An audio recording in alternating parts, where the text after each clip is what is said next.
There we go. All right, here we are. We are at, Trevor, what's it called?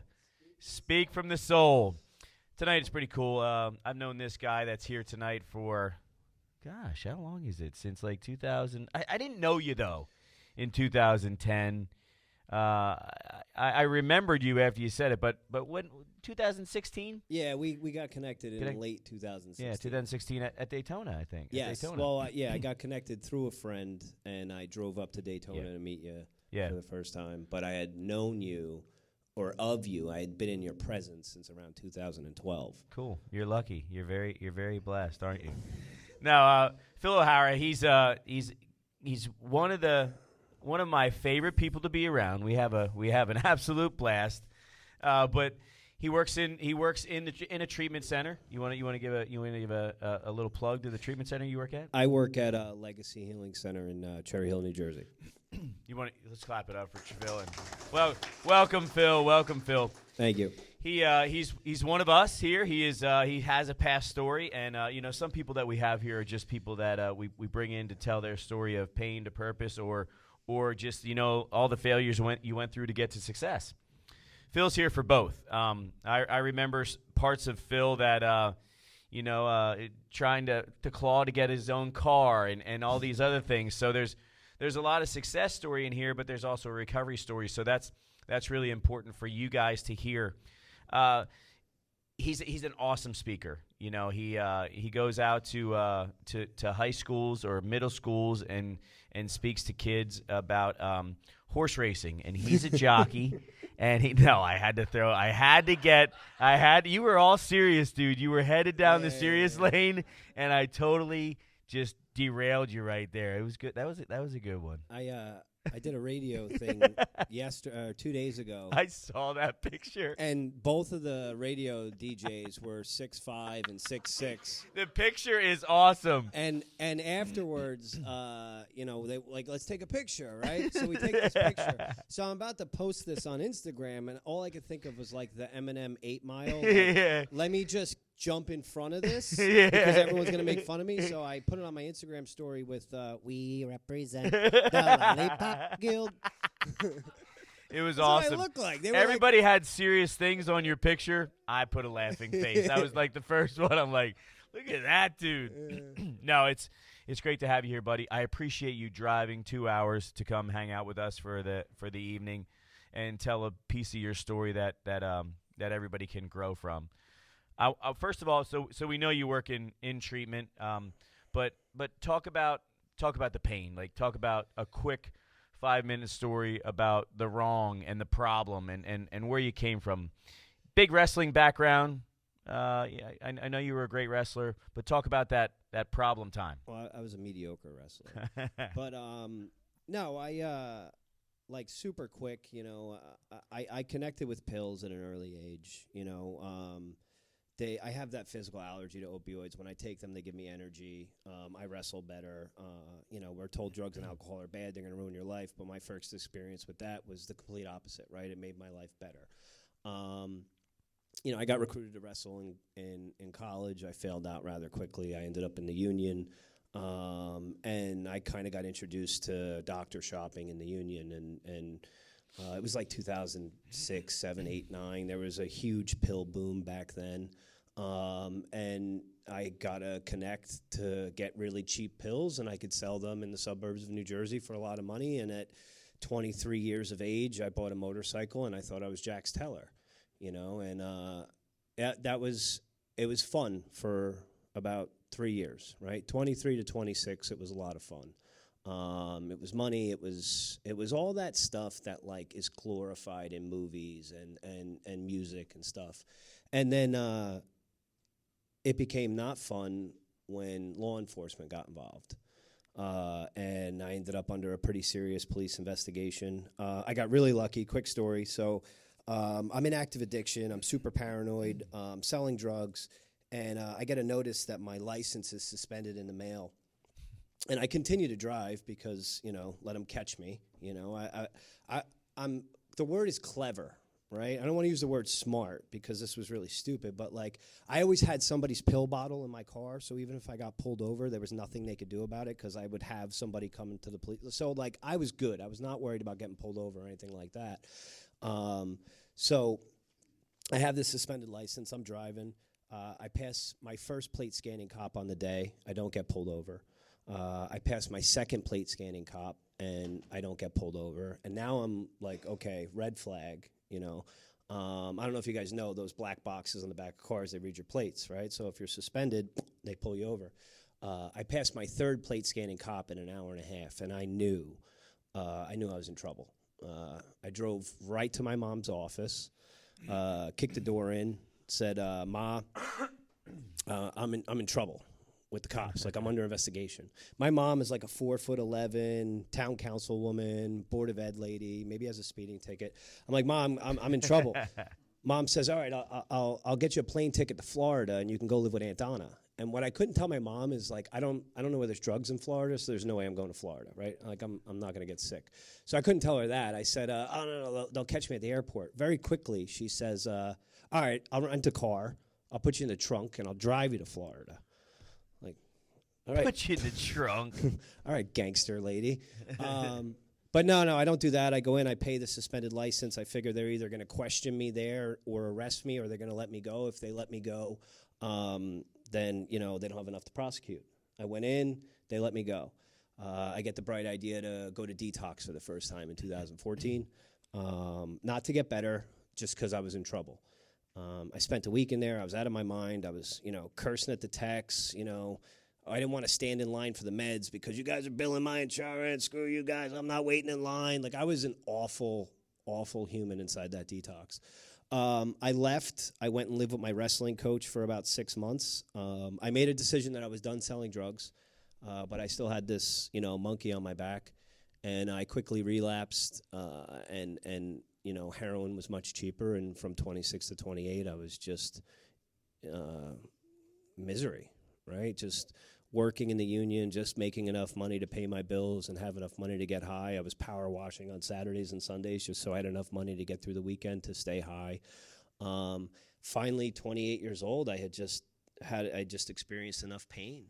The drugs stopped working, right? Like, I use drugs to take away the pain that I feel, and they actually started to cause more pain than they were alleviating.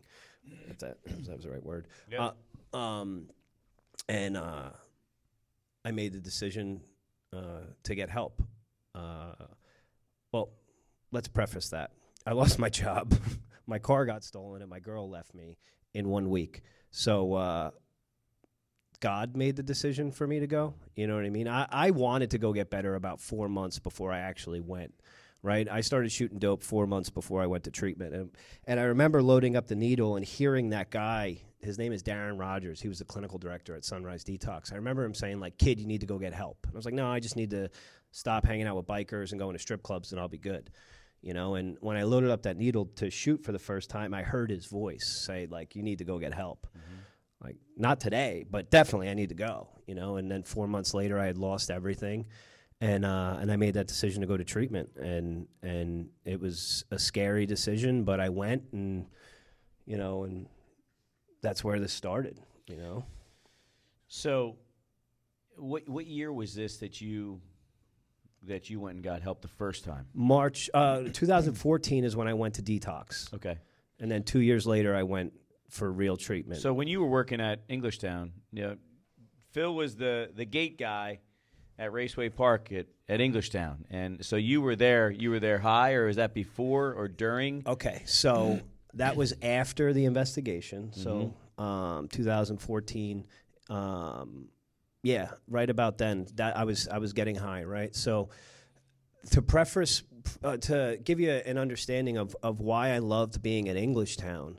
So after the police investigation, you know, like, it was pretty well known in my area that, like, what I was doing. And you know, I was a good kid growing up, but, like, nobody really wanted to be around me. And my buddy Nick got me hooked up at the track. And at the track, I didn't know anybody there, right? So, like, I was me again. right? Like I was under the influence the whole time I was there, but like I had people that liked me, like a place where I fit in. I had families that cared about me. Right. You know, the Trevelise family that introduced me to you. Like this was a family unit because my family had fallen apart. This was a family unit that like allowed me into their camper and into their family, you know, and I felt a part of for the first time in a long time, and that's what kept me going back to that track. That's a big part of moto. Big part of motocross is very. It's a tight knit area, and it's very family oriented. And I'm not a moto guy. Like I'm a what they call a goon, right? Like they throw me on a dirt bike, and it's dangerous. Like I didn't go there to race. I went there because another part of it was I got to jump on the track when there was crashes and pick people up and like dodge motorcycles. You know what I mean? So like it was like a lot of fun. Yeah, it was a good time. Yeah. But no, that track was it was really important to me. Like it was definitely a part of me wanting to be a better person. That's like 2011, 2012? Yeah, no. So that was 2014 on. Okay. Yeah, I went to, yeah. Okay. So you go to treatment the second time, you go to detox, you go to treatment, and what clicked, man? Like what clicked, you know, there's always that, everybody has that moment while in treatment, because I don't believe that many people much clicks like going other than I don't want to feel this way, I don't want to be sick, I don't want to deal with this anymore. Like what clicked during treatment? So something clicked before treatment.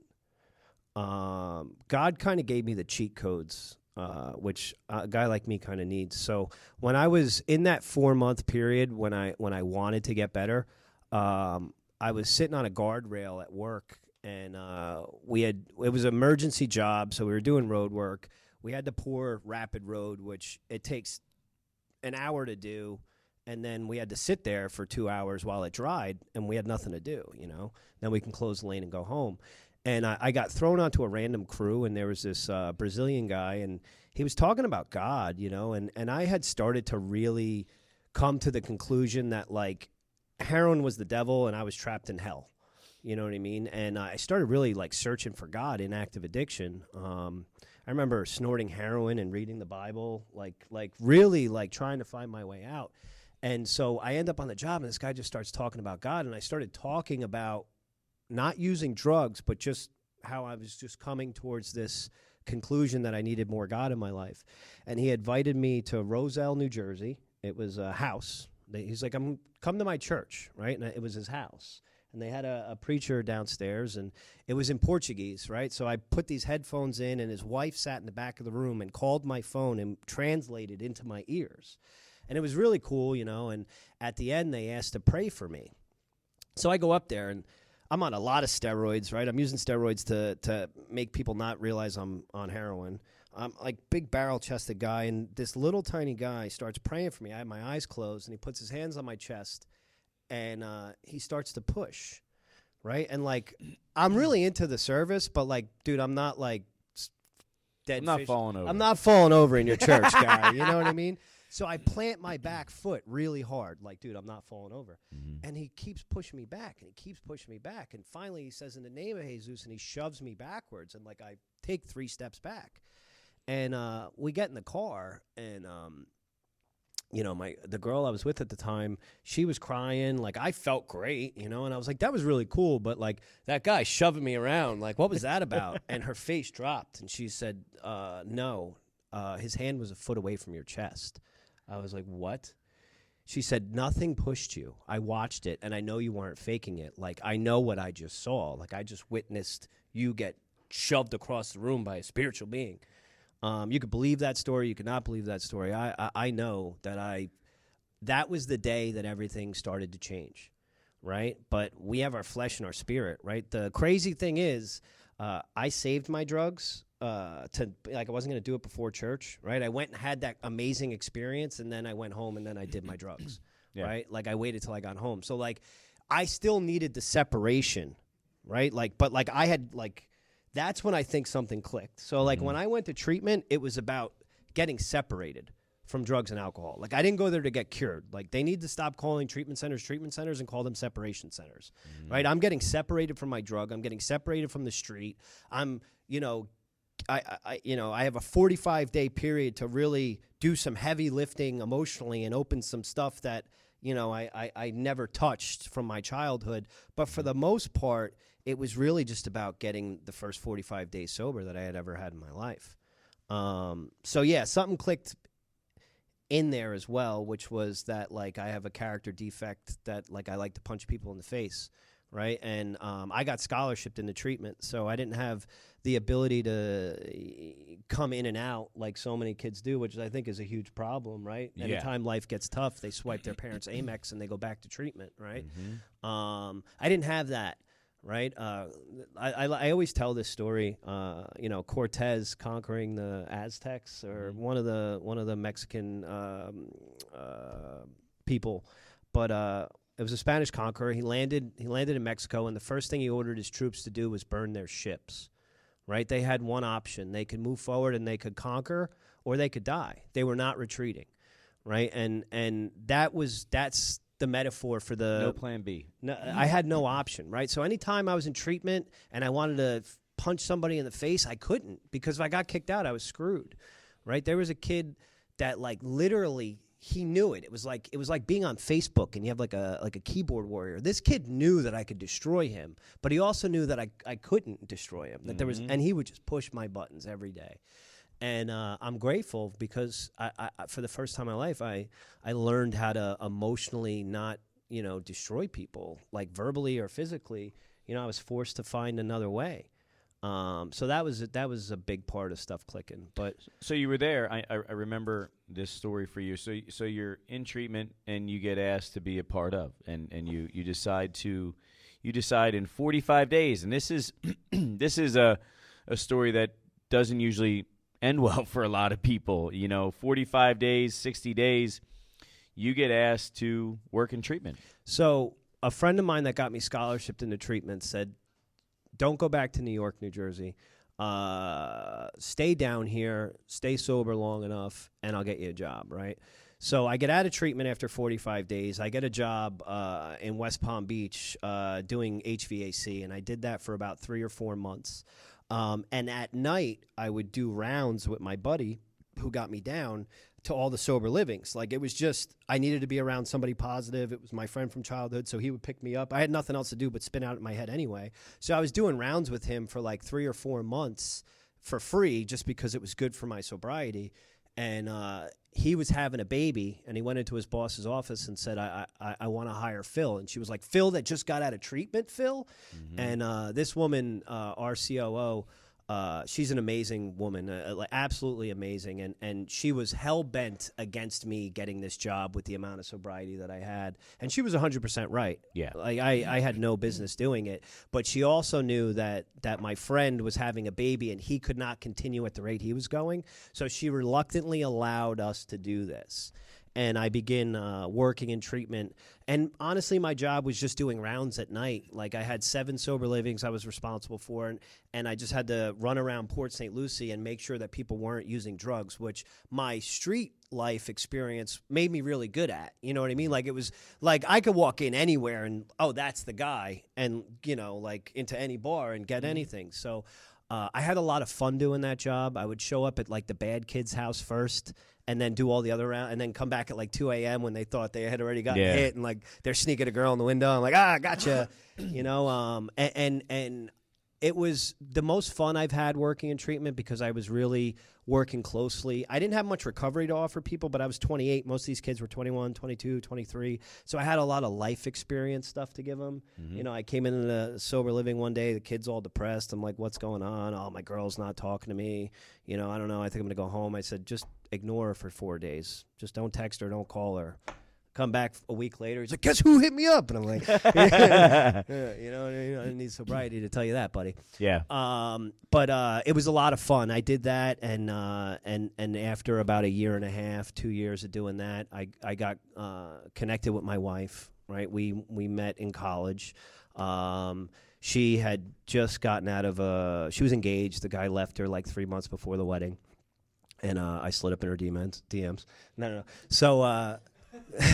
No, so I had a late night. Somebody relapsed. I had to take him to the hospital for medical clearance. I didn't have to come into work the next day till late. I wake up at like 11 o'clock and I roll over and I open up Instagram and she's got like one of those like away from like her back is towards the camera with like a peace sign with some like motivational quote. And I'm like, oh, she just got dumped. And I'm scrolling through and like all the pictures of the guy are gone. And I was like, I just messaged her and we started talking and, she was heartbroken. She was really broken. And when we started talking, it wasn't about, it was really like I had a lot of Les Brown in my life. I had a lot of recovery in my life. I was on fire, and I just shared my experience and what was going on. And we just started talking. And before I knew it, like we were on the phone for hours at a time. And she flew down. And that first time that she flew down was the time that we came. Oh, really? That was her first trip down. Yeah, we went to Daytona, and she was extremely happy. So that's why I understand now that she was actually like very outgoing, and it was the first time she was around you. Yeah. So she didn't was realize believing the story. Yeah, she hadn't. Yeah. I remember those days with my wife too. Like she was so pumped to just be with me. This guy's really great, This is great. We're going to Daytona. Yeah. He's funny. He's got a lot to offer. Yeah, I get that. And so we started dating on a plane, and she's coming down, I'm coming up, she's coming down, and life was just taking me in the direction of going back home. So I went into my boss's office and said I want to move back to New Jersey. I want to go full time into interventions and getting people into treatment. And he said, you think you're going to be able to do that? And I said, I don't know. I still have my union book. All I know is I'm going home. And I went home. I did that. I got trained I went to Tennessee. I got trained as an Arise interventionist, and I started helping out with this police station program. When they arrest people, I go into the police department and talk to them about getting help. And then I met this guy, Michael DeLeon, who got me into Steered Straight, and I just started speaking in schools. And it's just talk about that, man. Dig into that piece there. Where who is your audience at schools? Tell about the age, what you're talking about. Like, I think this is important. So I had this goal, right? Les Brown, said it's not that we aim too big and miss; it's that we aim too small and hit, right? And I heard that, and then it was followed up by like you have to set goals that are tremendous. You have to, try and do things that people are going to tell you that you're crazy. And somehow it popped in my head that I wanted to go into my high school and I wanted to speak to the kids, right? And I did my high school first. My wrestling coach actually snuck me in to speak to the health class because when he told them Phil O'Hara wanted to speak, they're like, absolutely not. Like, no. And then like months later, they're like, yeah, we're letting NA speakers come into the health classes. And he was like, I know an NA speaker. And so coach is like, we're going to go live on Facebook. And I'm like, you're going to get fired. He's like, no, I'm going to get written up. It's going to go in my file, but they're not going to fire me. And I was like, all right, I'm down. You know what I mean? He's got tenure. So we went live on Facebook, and when I finished, right, my mom held the phone, and when I finished and I picked my phone up to turn it off, there was like 120 live viewers, and I was like, what the hell? And it was shared like so many times. So it like went like mini viral, Then like 2 other schools hit me up, and I went and did those, and then this guy, Michael DeLeon, got in touch with me and said, hey, I watched your video. I have all these schools. I can't do them all. A lot of these schools I've done already. They want me to come back next year. Like, I can't do the same thing. And I said, yeah, absolutely. And I started going into schools. And, he said, you're going to talk to kids about your story. I said, absolutely. He said, you're going to tell the kids about all your high school and all the kids that you lost. I've lost 70 kids at Raritan High School since 2001. That 9 kids in my graduating class have died of overdoses, and I had a graduating class of like 178. It wasn't a lot, and then he said, you're going to talk to kids about marijuana and vaping. And I was like, dude, is this a joke? Like, we're knee deep in a heroin epidemic at the time. Now we're knee deep in a fentanyl epidemic. But he's like, he said, I want you to, ask all your friends, what was the first 3 drugs they did? Nicotine, alcohol, and marijuana. And he started talking about this trifecta gateway, and I'm listening, and how kids are being targeted with vapes. You know, in 2001, when I was a freshman in high school, 27% of high school kids were smoking cigarettes, right? And with the Truth Campaign and education, we brought those numbers down to about 15% in 2011. We almost cut it in half. And then in 2011, when Big Tobacco started losing all this money, magically a safer alternative to smoking came out. Vaping came out, right? And by 2016, we had 32% of high school kids vaping, right? Now we're up 4 or 5 points. That was 2016. Right now we have anywhere from 50% of our middle schoolers, 70 to 90% of our high schoolers vaping on a regular basis, right? They're doing Juuls, right, which is a nicotine salt. And one of my favorite things to ask people is, how many packs of cigarettes do you think are in one Juul pod? You guys are out there. Somebody take a guess. Okay. Well, most kids think it's 1 pack of cigarettes per pod. A lot of other people are, you know, oh, dude, I was smoking a pack a day. Now I'm doing a pod a day. It's like, no, actually, the data I have is it's 4, right? You're actually 4 times more addicted to the nicotine that you are, right? So we're taking an adolescent brain at 13, 14 years old, and we're getting it addicted to one of the most addictive substances we have. And flavoring it bubble gum. Oh, yeah. Totally targeting, right? So what is that kid going to be addicted to at 23 or 33? That's it. Right? We are losing this battle now. But people don't want to hear this, Phil. They don't understand what's going on in the brain. Let's take it a step further. New Jersey just legalized marijuana today. And all the purists, right? The purist marijuana guys like that were like rolling joints in like the 70s and 80s. Or like Rote talked about. Mm-hmm. But that's not what we legalized. No. Right? We took a plant. And when we legalized it in California and Colorado, we turned it over to scientists, and we took a plant that was 11 to 12% THC, and with science and GEAD splitting and all that stuff, we got it up to 45% in the plant, right? That's not natural. That's not God. That's science, right? We took it a step further. We shot butane and propane through this weed, coming up with a super high concentrated oil, dabs. Right, so now you have kids smoking dab pens that are 80 to 90% pure THC. And now when DeLeon told me about this, I'm like, okay, I'm listening. He said, Phil, you're going to start seeing psychosis from THC. And I didn't believe him. I was like, no, dude, until I did my first intervention. And I went in, and like I said, I'm like really good at figuring out who's on what drugs. Guy was talking about hearing voices and seeing demons. And he... I said, dude, how much meth have you smoked and how many days you've been awake? And he was like, no, I didn't do meth. I was like, all right, any mushrooms or acid? Like, you having a bad trip? He's like, no, dude, I just been smoking my pen. I took him to Carrier Clinic, which is a mental health facility in New Jersey, and he only failed for THC. He was in psychosis. And since then, I've done about 6 of these interventions where kids are full-blown manic. Dude, so you know Dave. I don't know if you watched, but Dave Rotenberg from Caron Foundation, he's number 2 in charge of Caron, 800 people. I saw that post. You had like a tech vest on the other day. Yeah, it was beautiful. So he gets those calls every single day.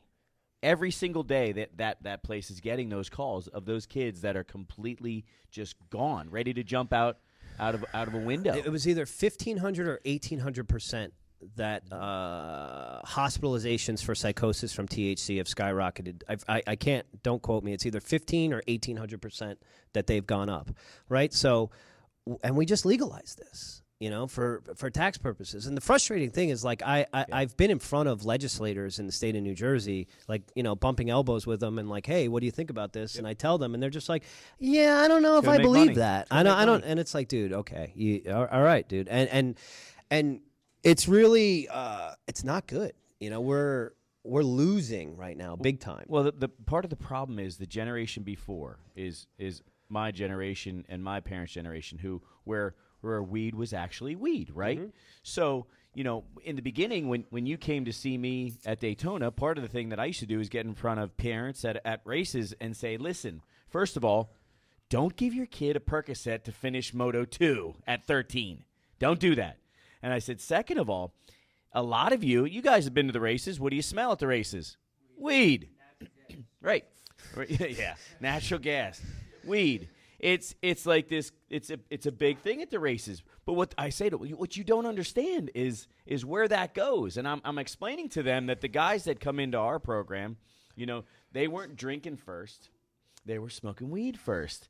And then all of a sudden, their parents are wondering why they're heroin addicts. And I'm like, you're not getting it. Well, how do you go from weed to heroin? Weed isn't supposed to be addictive. I'm like, are you out of your mind? Like, do you remember hearing those things back in the day? Like, weed's not addictive. And I'm like, and what people don't understand is it's not about weed, it's not about nicotine, it's not about alcohol, right? It's about the adolescent brain. The younger that you introduce a substance into the brain and the reward system that is not developed yet, the higher your chances of becoming an addict later in life skyrocket, right? So when I talk to kids, I wrap up every time with like, listen, like I'm not that good to come in here and say, like, none of you are going to drink, right? Like, I'm not stupid. I'm not going to ask you guys to do that. It's a lot for me to ask for 26. It's a lot for me to ask for 21, right?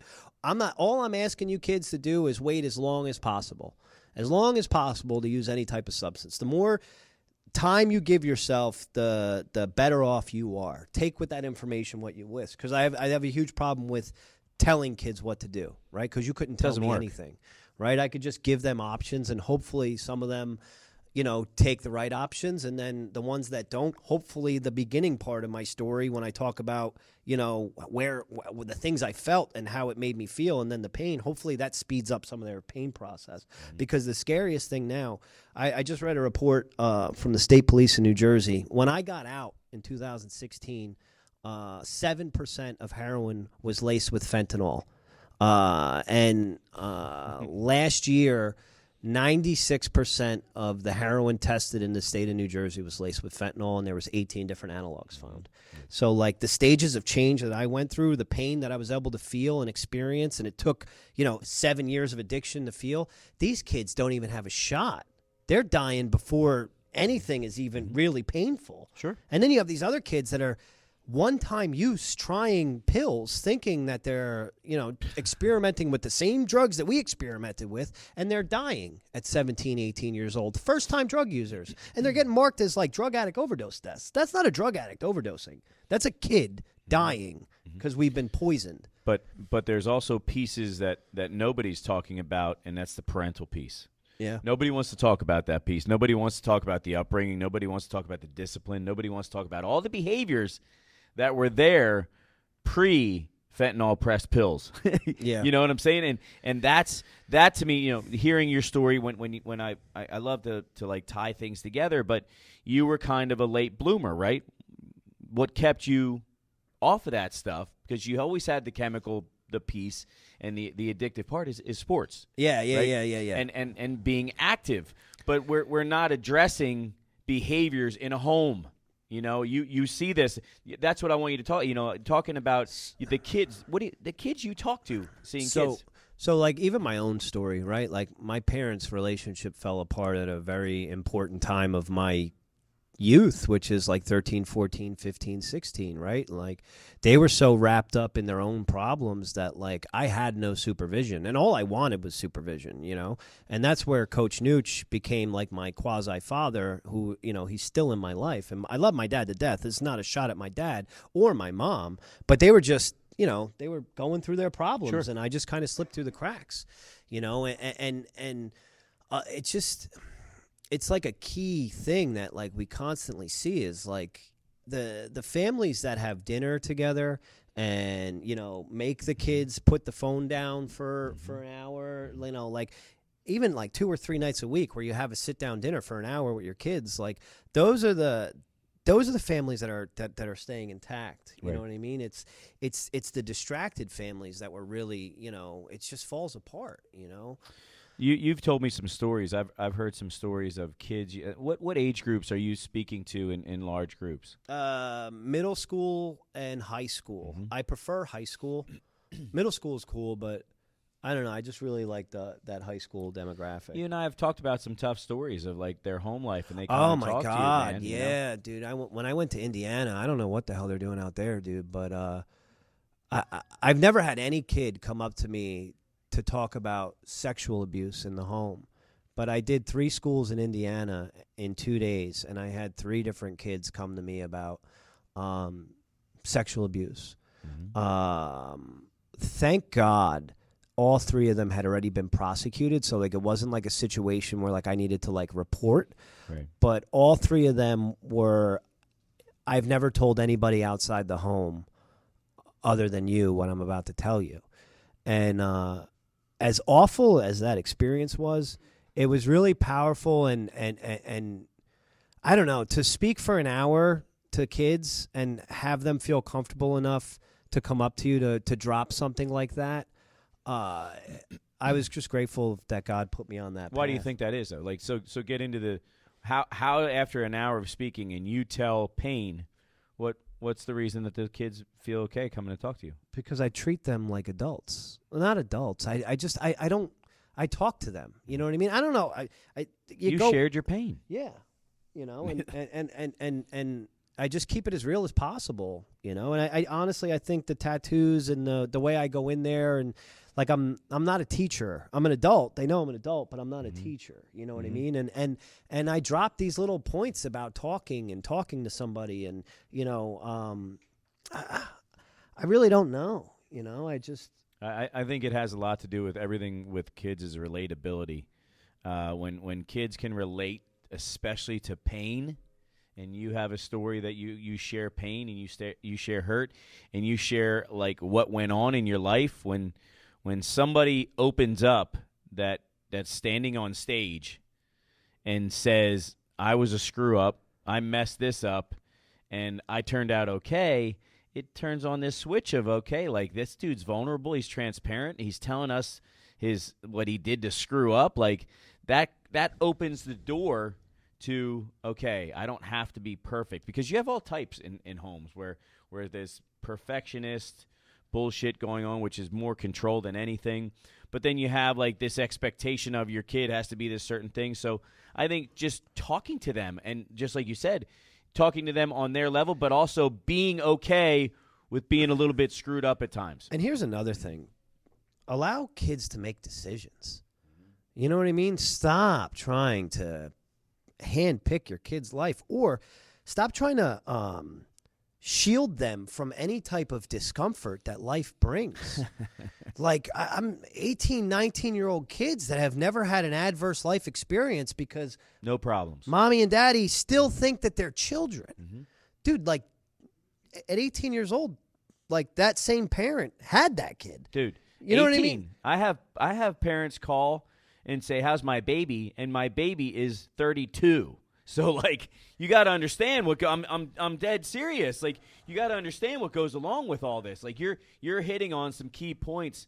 Like, when a mom calls me and says, I have a son, I know he's not going to come do but what do I do with him? My first question is, who does his laundry? I do. Who cooks every meal? I do. Who pays his cell phone? I do. Who pays his car insurance? I do. Okay. What problems does he have? Well, he doesn't have any. Well, then he needs problems.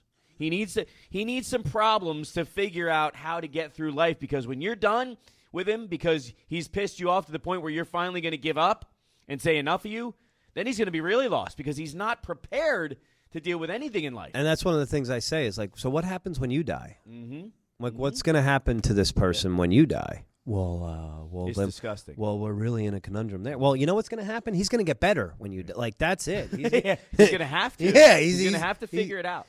Yeah, and that to me is the toughest part of what is hearing something, and you've been there, you see it, I see it. Like, when you know what the answer is, and they just don't, they refuse to do it. Man, you go through this being an interventionist. And you go through it. I did one specifically where, like, I laid it out where the parent completely understood everything that I said. And when she had no more excuse or, like, backdoor out of it, and she was finally in a corner where it was like, okay, you have to listen, she threw up her hands and said, I just wish God would fix this situation. Can't God come fix this? And it's not to sound cliche, but have you heard that faith without works is dead thing? You know what I mean? Like, that doesn't, you know, that you need to take some action here. And that person never took the action, and, you know, that they're still in the same situation. Yep. You know, as an interventionist, what I've learned is it's very rarely that I have to get the person of concern to shift. I have to get the family to shift. Once I get the family to shift, that's when everything else starts to change. So you're in a place, I'm sure there's 30, 60, 90-day programs. I see a lot of times where a lot of the time people get out of treatment, they get out of a program, and they go back to not just the same house, but the same stuff, like the same hobbies, the same thing in the house where like mom and dad are paying for you to be there, like new clothes, same car, like same hobby. Like I see dudes like so much in the sport of motocross. Parents call me and they're like, well, he's getting out of jail. Like we're having this and this ready for him. I'm like, oh, yeah. So he was in jail, and you're gonna have everything ready to go for him, and he's getting out of treatment, and you're going to give him something so that he can get going. And I'm like, didn't you just do this? Like, did you just call me like 6 years in a row saying, well, this is happening and this is happening, and oh, well, we're just going to give him the same thing? You got to see that all the time. So there's a man named Josh Scott, and he's he's like another one of you, like another one of those guys in my life that just came in and helped me with a lot. And specifically, he's an interventionist, and he's the one who gave me this information, right? So if that person had any other disease that caused them an inability to do their laundry, an inability to pay their car payment, to pay their cell phone bill, if that kid had cancer and that parent stepped up and provided those resources, that mom or dad would be mom of the year, correct? Mm-hmm. However, this is the one disease where that behavior helps our cancer metastasize and gets worse. But everything they know maternally is upside down. Sure. Right? They know their child is sick and they know that it needs their help. So as a mom, their instinct is to continue to do that stuff. Mm-hmm. And again, that's the main conversation. Exactly what I just say is what the conversation I have with moms is, I understand maternally that this is what you feel that you need to do, but it's not working. You're making them worse. You need to abandon your emotional instinct and start going with logic, which is something needs to change, and it's you. Yeah. And if they can't receive that, then there's no helping. There's nothing I could do. Nope. There's nothing. But the action of you have to see it so much of in a 30, 60, 90 program where they go right back to the same stuff, and you're like, oh, God. Right back to the same house. No, I'm not willing to do this. I'm not willing to do aftercare. I'm not willing to go to sober living. And, not only that, but like I've had parents get mad at me for telling them that this is a bad plan. And like for some reason that like I don't trust their son to do the right thing. You know what I mean? And it's and get yelled at by a parent. Mm-hmm. It's like, okay. Yep. Good luck. You know, and I got to say, I guess you grow like calluses, I used to really, really try everybody, no matter what. If they weren't hearing me, I would continue to try. And I think just getting a little burnt out and, being about to have a kid, it's like, listen, if you're not ready to hear this, I don't even know that that's burnout, because I know your drive to help people. I think it's more of that you've figured out, and the longer I do this, the more I turn off those people that keep wanting to do the same thing, is that I have to put my energy into the ones that's going to listen. Because there's somebody out there that really wants the help and is going to take the help and need it. It's hysterical. Yep. There's people that call you, my son's dying. Oh, my gosh, crying hysterically. This is going on. That's going on. How do I deal with this? How do I deal with this? In the beginning, it's this, I'll do anything. Okay, will you do anything? You're gonna follow. Like, if you're calling me for help, that means you don't have the answer, right? And I remind everybody this. You're calling me for help. You don't have the answer. But as soon as they have a different look on their face, they have a nice haircut, they look good, their beard's shaved, and they look good, and they feel different, and they're telling them all these great things. Oh, I feel great now. Well, now mom and dad want to feel good, and they want to hold them, but they want to be a big part of the fix because of the guilt they have of being part of the broken. So they're like, pull them back into here and do all the same stuff. And then when you get in their face about it, they're like, stay away. I'm finally getting to connect with my son. And I want to say, your connecting with your son is what built this. And it's just like this wall. And you guys are out there smiling, know exactly what I'm talking about, some of you. Like, they build this wall of, like, bullshit. Like, no, I can't hear you. Like it's that Fortnite wall that goes like they can just put themselves behind it in like a millisecond, right? My son played this game in front of him. I'm like, that's what I thought. Oh yeah, my son Dude, played the game. Dude, I've never once son, played Fortnite. Don't get me going on that, okay? Yeah. Like, No, he just this sits there guy- watching, like, this get him, guy- get him. This guy over here, like, Has we a don't have, vicious Call of Duty addiction. we don't have a vicious Call of Duty. So like it's like they stand behind this wall, and then they'll repeat the cycle. You know, oh well, this happened again, and it's I don't think it's that you're burnt out, dude. I think that you have to help the people. You're wasting your time if someone will not listen. And Yeah, I've gotten really. I just gotten to a point where I'm just not putting my energy into things that just aren't. That's right. You know what That's I mean? right. And honestly, it took me a while to figure that out, but that was like one of the first things I figured out in early recovery was like I'm not putting my energy into people that are sucking from me in my personal life. You know what I mean? Like I've cut certain family members out of my life because they're just not good, and like I don't feel bad about it because every time I replace somebody negative, somebody like you comes in, right? So like I could spend 45 minutes on the phone arguing with somebody, or I could spend 10 minutes on the phone with him when he takes my phone calls. Getting yelled at. And get rushed off the phone. I love when he calls and he says, "All right." Oh yeah. So I call Kevin. Like if I call Kevin twice in a row, he answers because he knows why I'm calling. So it's all right. Tell me how I screwed this up, and I'll tell him what it is, and he'll be like, "Well, what are you driving? What do you got in your ears? You got a night? What iPhone you have? 13? Poor guy. Oh, okay. Poor guy. What happened to the $500 Honda Civic you had with no AC?" And I'm like, "All right, leave me alone. I got it." Yeah.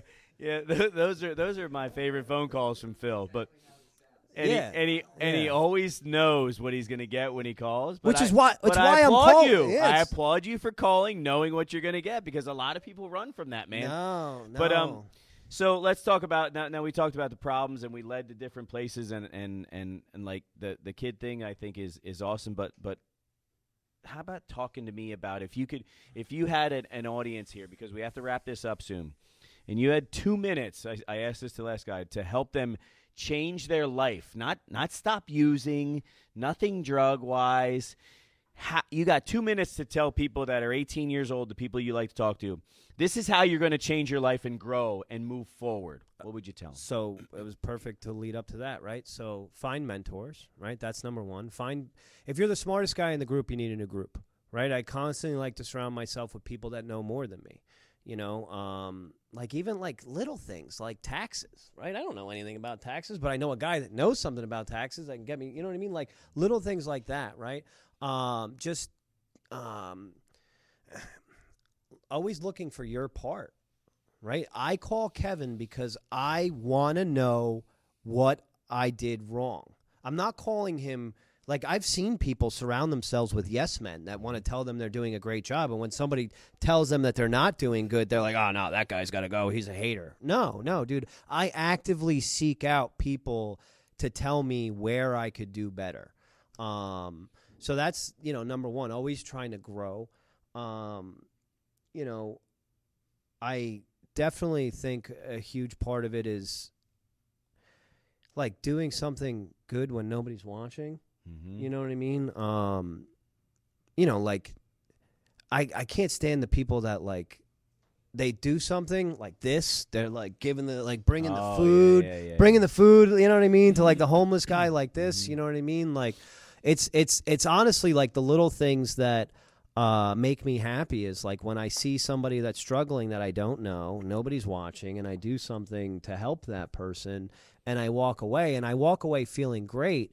And always, like in 24 hours, something really good happens. Mm-hmm. And I'm like, oh, that's cool. That just happened. You know what I mean? Like, it just always seems to happen that way. So I heard be pushed beyond your limiting beliefs. I heard give and serve, right? And get out of self, okay? What else? I believe in the universe. I believe in God. I believe that I was put on this planet for a reason. I believe that all my pain was for a purpose. I think people live lives that they're miserable because they're not doing anything that has purpose to them.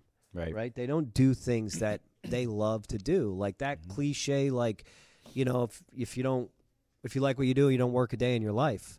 I like going to work. I like showing up. I like what I do. I like doing interventions, right? Living in your purpose, like I could do a 13-hour day and not be tired. When I was doing construction and I was doing road work, by 12 o'clock, I was just like asleep on my feet. I just didn't want to be there. I was miserable every single day, right? So find what you want to do. Set goals that are crazy and go after them. And then when you get there, set more goals. Just keep going, right? But mainly just do what makes you happy. Do something that you, at the end of the day, feel like I'm accomplished. I like what I do. I'm glad I woke up today. I'm glad I got something done. Amen. Anybody have any questions for Phil? Like anything?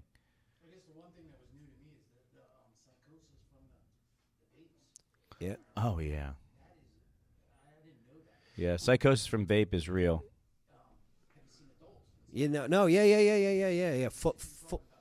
I use the word kid way too much. The guy was like 32. That was the first one, you know. Yeah, the first one. I've seen it all, you know, all ages. So, like, you know, some people, like, and the haters or the people, like, the deniers are like, dude, like, no way. But, like, yeah, I smoke those. I don't, yeah, okay, so some people's brains are able to handle it. But another thing is that, like, do you ever watch people smoke these vapes? Like, I'm not talking about the nicotine vapes. I'm specifically talking about the dab pens, right? They're sucking on it all night long. Yeah. Like, they're getting like a crazy amount of weed, and weed is a hallucinogen. You know what I mean? So like the amount of THC that's hitting their brain is like never before on Earth. Yeah, dude, our brain has never taken that much THC in such a short period of time, right? So, and some of these kids come back down to planet Earth, and some of them, like, I know a kid. I know a kid that I'm close to that has not come back. Yeah, they don't. And now come is back. Mentally ill. They don't come back. They have to be Meg compliant their whole Yep, lives. he is. And it's very hard to keep somebody Meg compliant their entire life, right? So when somebody calls me that's doing this and they're talking a mile a minute and they're super manic, I'm like, yo, stop. When was the last time you took your meds? Well, actually, I mean, I started to feel good, so I stopped taking my meds, and I didn't want to take my meds. I'm just anymore. smoking weed now again. Yeah, and as soon as they smoke one time, as soon as they do it one time, gone. They're right back to where they were. You know, and then the crazy thing is, like, this is about to make a huge shift into like away from fentanyl and over to methamphetamine, right? Because, you know, we've done a great job of educating kids that people are dying from heroin and fentanyl, but we haven't fixed the underlying causes and conditions as to why they escape in the first place. So we're seeing benzo use. We're seeing alcoholics again. I'm seeing 22-year-olds come in for alcohol and cocaine, and I'm like, what? Like, that used to be like this 55-year-old dude. Yeah. You know what I mean? Yeah. Like, okay. But, you know, and then meth is going huge. And there is so little mental health beds. Like in the state of New Jersey, there's like carrier clinic. That's it. And there's about to be a boom of mental health in this country, and we're not ready for it. Look around. Like, go to a place like Kensington and drive through there, and you want to talk about mental health. Like, look around, everybody. Like, go downtown. Like, go under the bridges and see these people and who they're talking to and how they're talking and what they're doing. Like, you guys see it. You guys see it? Hell must be full. And the gates have opened, and they opened in Kensington. Like, that's crazy. That's what I see when I go down there. It's crazy. But your shift, you got it. Like, that shift in like 2000, like, I don't know, 2017, 18, just like boom, the heroin and all that stopped, and everybody, because the calls I was getting back then in 16, everybody was a heroin addict. Everybody. Now every call is meth. So 2015, 7% was laced with fentanyl, 7% of heroin. 2016, 12%, 17, 31, 2018, 54, 2019, 74, 2020, 91, and 2021, 96% of heroin. There is fentanyl. no more heroin. There's no more heroin. It's gone. Nope. You know, and people know that. And then the dealers know it too, so they're getting hit with strict liability, so they could switch over to selling coke and meth and still make money. Yeah, it's you know, New Jersey. But you said it. Nobody's dealing with the behavioral issue and the issues of choice and the things that happen before all that, and learning to be a person that handles responsibility and pressures and being a person that's goal-driven and wants more in life. Like we're raising a generation of people that are unable to deal with emotion, that are unable to deal with life, that are unmotivated, that have been handed way too much. And then the worst thing that's happened to our society is this. But you're not going to stop that. It's not. No, You're there's not. not. Gonna stop that. But what you can do is develop consequences. You can put consequences in place for people that do the wrong thing. You can teach discipline. You can teach hard work. You can change an attitude and a mindset. And the biggest piece that nobody's teaching, what we try to teach most here, is attitude and mindset of a successful person. Not money either. So whatever it is you want. So I got to tell this, right? So I was on my wife's pregnant. We're having a baby June 19th. Hey, let's get Thank you.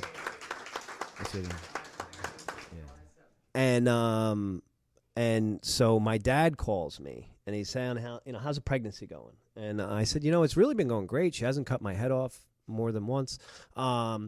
And I said, Dad, it's really weird. Me and my wife we're getting closer. As the pregnancy is going on, we got married. I thought I loved her, but we're getting even closer.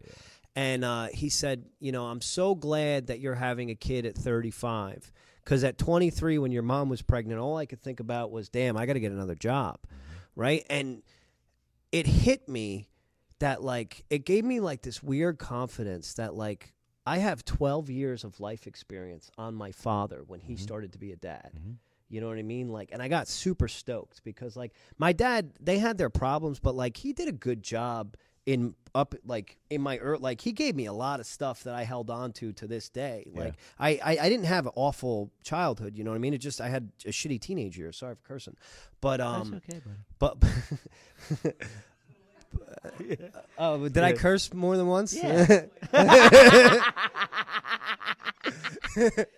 So, but yeah, I'm stoked to be a dad with everything that I know now, right? With all the pain that I went through, with working in treatment for 5-6 years now, I'm not a clinician, but I get to work with clinicians daily. So I know behavioral problems, I know certain things, and I feel like I'm really well equipped with some tools to kind of do this pretty good. Yeah. At least I hope. Yeah. I don't think I'm going to screw it up that bad. You know what I mean? The clinician part is one thing, but if you don't teach them how to fail and you make them win all the time, you can't do that. None of that stuff matters. If you don't teach these kids how to deal with pressure and give them structure and discipline, it's one of the luckiest things that happened to me was wrestling.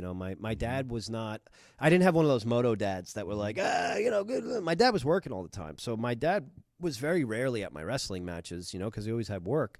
So I didn't have anybody pushing me except for my coach. And, I learned to lose. You know what I mean? I learned that there's always somebody better than you out there. There's always somebody that can put you down. You know what I mean? And that's huge, learning how to lose, how to shake the other guy's hand. And I meant to say this, but, I think a huge part of our problem also is, as athletes, we win. And that's an amazing feeling. And we have all this structure. And then, after college, when I failed out, I had no more structure and I had no more winning. You know what I mean? And then I ended up on substances. And one of my friends, Mike Malconico, who runs Flow Wrestling, who we did that documentary with, he did this whole documentary on addiction in wrestling. And he said, dude, wrestlers either do really, really well in life or they do really, really bad. There's we're no in the middle. We're all the way this way or all the way that way. And he's really right. You know what I mean? It's really we have a purpose problem. Yeah. You know what I mean? Yeah. I love it, man. Now let's give it up for Phil. Let's get some music on. We're going to – and